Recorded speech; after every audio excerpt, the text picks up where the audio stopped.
naitwa Mhandisi Mathias Mwambona, ni mkurugenzi mtendaji wa kampuni ya Kasongo Technologies. Kazi yetu kubwa ni kuingiza nchini teknolojia ya ubunifu, maana ya design technologies.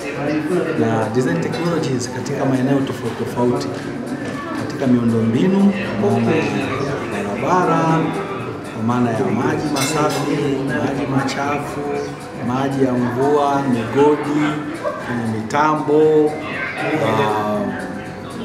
kwenye majengo maeneo yote kwenye majengo, kwa maana ya architecture, kwa maana ya structural, pamoja na services.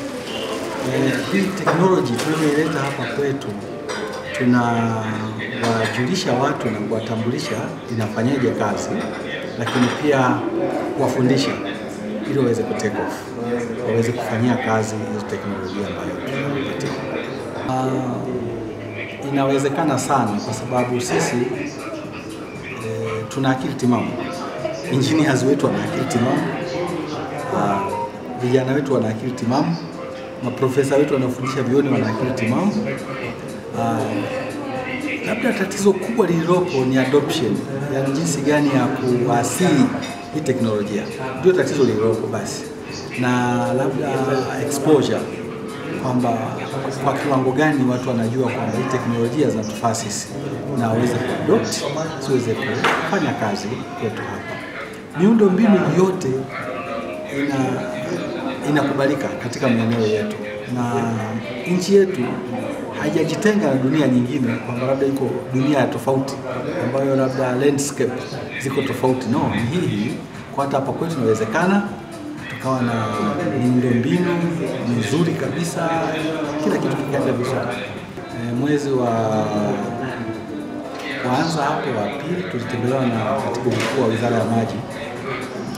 Tuliahidi, na kimsingi tuko kwenye utekelezaji wa kukipa chuo chetu cha maji kubwa Tanzania kilichopo, chuo cha maji Lwera, ili waweze kutumia mfumo wa watoto vijana wafundishwe kutoka mwaka wa kwanza mpaka wanapofika mwaka wa 4 wameshakubuhu, waweze kuchukua nafasi katika sehemu tofauti serikalini. Kuwasaidia wananchi ni kwa namna ambavyo wataalamu wetu